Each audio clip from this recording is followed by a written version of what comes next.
walk shit down, nigga. So I was on TikTok the other day and I came across a video of 6ix9ine, I think interviewing with Vlad TV, and that led me to look up his other recent videos. And I noticed he has a very big personality actually, and so I went through the comments and I was shocked at the comments because maybe 6 years ago 6ix9ine was cancelled and he was hated.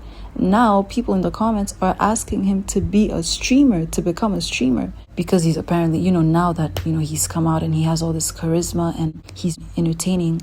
People have almost forgotten the past. It's insane. The public opinion has done almost like a 180. I think the internet has a really short memory span. His mistakes have kind of been archived somewhere. It's crazy. Had someone left a comment like that 6 years ago, you would have been roasted so bad. But now, I guess all you have to do is maybe disappear for a while and then come back and be likable.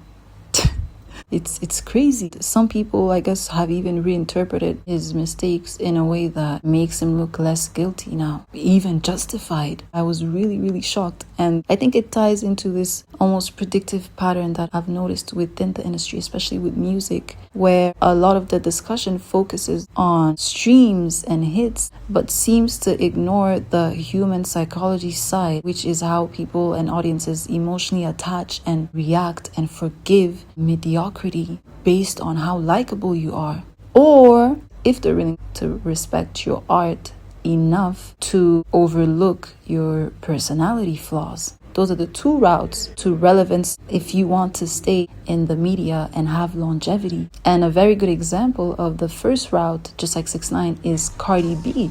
Cardi B's music now is ass. She has been relevant because of her persona. Her last good album was, I think, maybe 9 or 10 years ago, Invasion of Privacy. She has been in the tabloids because of who she is as a person and how relatable she is and how funny she is. People tolerate and forgive her music being ass, or even her not releasing music for years and supposedly being an artist. That's a relevance shield if your craft is mid. So Cardi B and I guess now 6ix9ine are very good examples of the first route. Now the second route is craft or art, which is where an artist's craft is so good, it is good enough to stand on its own and demands, almost forces respect and relevance, even if people complain about their personality.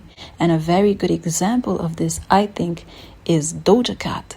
I've spoken on Doja Cat before, and I think she is an extremely talented artist, but I think she actually falls in the craft route because some people would say she's not likable, but I think she's very likable. She is sarcastic and she has like this dark humor, and she is unapologetically herself as well, which I think is very attractive. But I cannot deny that she is a bit problematic and she has a few controversies. Do you appreciate the fans who support your music? I hate my fans. My fans are dumb. But her art is undeniably good, almost excellent. Kiss Me More, Doja Cat. Most played artist of the year, Doja Cat! The incredibly talented global sensation, Doja Cat! This is Doja Cat. Who are you? I'm Doja Cat. I rap and I sing. So people, even if they don't like her, they bow to her art. So those two routes are the formula for longevity. And you can have both. If that's the case, then you're a beast. But you can't lack both, that's for sure. When that's the case, you either get cancelled or you just simply fade into obscurity. A very good example of this is Ice Spice. When she first came out, maybe 5 years ago, she had this really new and fresh and catchy sound which people were really into. But the problem is that it didn't really evolve. It eventually became really repetitive, with the whole poopy stuff. Personally, I'm not gonna lie, I never saw her music as long-term or really stretching far into the future. And unfortunately, she just also didn't have the personality to really cushion her lacking craft.